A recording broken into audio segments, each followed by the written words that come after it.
Everyone, welcome back to the channel. Dipashri চ্যানেলে আপনাদের স্বাগত। চা খাচ্ছি, খেয়ে তারপর অফিসের জন্য বেরোবো। আজকে একজনকে একটু বকে দিয়েছি, বললে একজনের মুড খারাপ। কি হয়েছে দিদি? তাই আমার মুখটা ভাঁড় করে আছো কেন?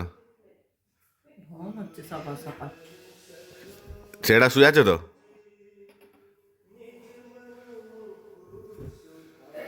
এত রগ? হ্যাঁ, ওই ঝুনঝুনি কে করবে? তুমি খেলবে? হ্যাঁ হ্যাঁ, দেখুন ইনি এখন দুষ্টুমি শুরু করেছেন, বিশাল দুষ্টুমি শুরু করেছেন। ইনি গায়ে কিছু রাখবেন না। হ্যাঁ, কিছু রাখবেন? তুমি গায়ে কিছু রাখবেন? পু পু পু।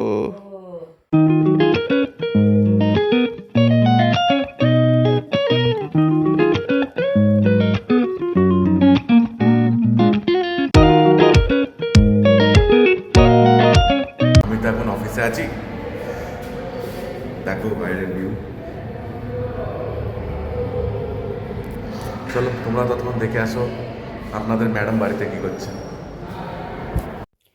আজকের ওয়েদার দেখো, সূর্যি মামা যেন মনে হচ্ছে ওঠার ইচ্ছাই নেই। একটু করে উঠছে আর একটু করে আবার শীতের চাদর মুড়ি দিয়ে ঘুমিয়ে পড়ছে। এর মধ্যে আবার ধান শুকোতে দিয়েছে সবাই, ভালো করে ধান শুকনোই হচ্ছে না। এর মধ্যে আমি আবার এইসব দেখতে বেরিয়েছি। চলো আস্তে আস্তে এবার আমি বাড়ির দিকে যাই। বাড়ির দিকে গিয়ে দেখি এরা এখানে কি আলোচনা করছে। যা যা হলো আমি তো শুনতেই পেলাম না।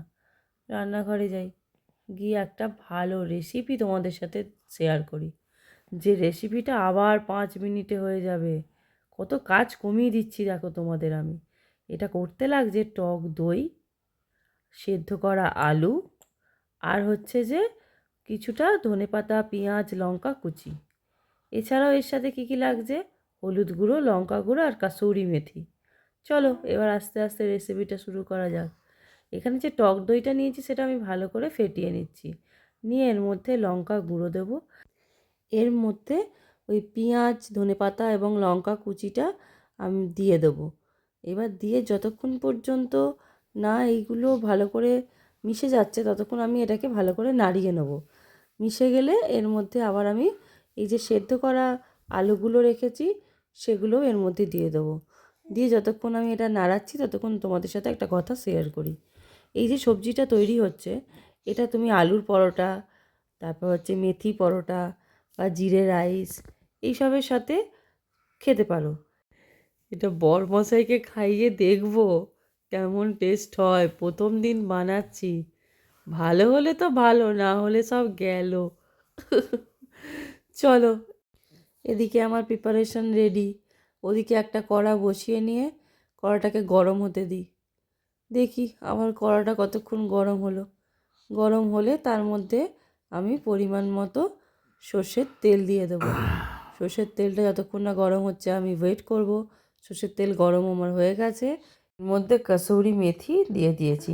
যতক্ষণ না পর্যন্ত এই কাসুরি মেথিটা একটু বেশ কালারটা চেঞ্জ হচ্ছে ততক্ষণ আপনি ওয়েট করব। তারপর এর মধ্যে দিয়ে দেবো হলুদ গুঁড়ো। হলুদ গুঁড়ো দেওয়ার পর আমি এর মধ্যে দিয়ে দেবো লঙ্কার গুঁড়ো। দিয়ে এটা যতক্ষণ পর্যন্ত 2-3 সেকেন্ড নাড়াবো। নাড়ানোর পর এটা আমি মিশ্রণের মধ্যে দেব। আমি আজকে বরমশাইকে বলেছি একটা স্পেশাল ডিশ রান্না করছি, জানি না সে কেসে খেয়ে কি বলবে। চলো এর আস্তে আস্তে কালারটা চেঞ্জ হয়ে যাচ্ছে, আর 1-2 মিনিট নাড়িয়ে নিয়েই আমি এটা ওর মধ্যে দিয়ে দিই। দিয়ে দেখি শেষ পর্যন্ত ওটা কি হয়, কোন পর্যায়ে আসে। এবার ওর মধ্যে দিয়ে দিই, দিয়ে দিলাম। চড়চড়িয়ে উঠলো বাবা ভগবান। এবার এটাকে ভালো করে মিক্সড করে নেব। দেখতে তো হেভি লাগছে, খেতে কেমন হবে ভগবান জানে। যদি ভালো হয় তাহলে তোমাদেরকে জানাবো, তোমরাও সবাই ট্রাই করো, আশা করি ভালোই হবে। চলো ভালো করে মিশিয়ে নিয়েছি, এটা আমার খাবারটা রেডি। দেখি রাতে প্রতিদেব খেয়ে কি বলে, ভগবান দেখো আমাকে। যা খাবার বানিয়েছে, এবার বাড়ি গিয়ে খেয়ে দেখবো কেমন হয়েছে, তারপর আপনাদের বলবো। আমার তো খেতে লিটারেলি ভয়েই মতন পাচ্ছে। এখন কোথায় আছি? এখন আছি লিফটে, নিচে নেমেছিলাম একটু চা খেতে। চলুন বাড়ি গিয়ে কথা হবে। এসে রান্নাটা খেলাম, দই আলু রান্না করেছিলেন, জানি না কি রান্না করেছিলেন, কপালের হাত ছাতার মাথা। আমি তো মানে বুঝতেই পারিনি কি রান্না করেছিলেন। মানে ক্যামেরার পেছন থেকে মানুষ হাসছেন কি রান্না করেছিলেন, দেখবেন এই দেখুন, এই দেখুন কি রান্না করেছিলেন এটা। এটা আলু কি রাজস্থানি একটা সবজি, আবে তুমি বাঙালি না রাজস্থানি? দই কারি। তুমি বাঙালি না রাজস্থানি? আমি বাঙালি হতে আবে পারি কিন্তু আইটেমটা রাজস্থানি। কেন? এক্ষুনি বাংলা সঙ্গকে ডেকে নেবো, দেখবে। না না, কোনো কিছু রেসিপি কিছু কিছু আলাদা আলাদা ট্রাই করতে হয়। হুম, ছোট ছোট জিনিস ট্রাই করলে বা বিভিন্ন ধরনের স্বাদ পেলে তো ভালোই লাগে। বিভিন্ন ধরনের স্বাদ চাই না আমাদের।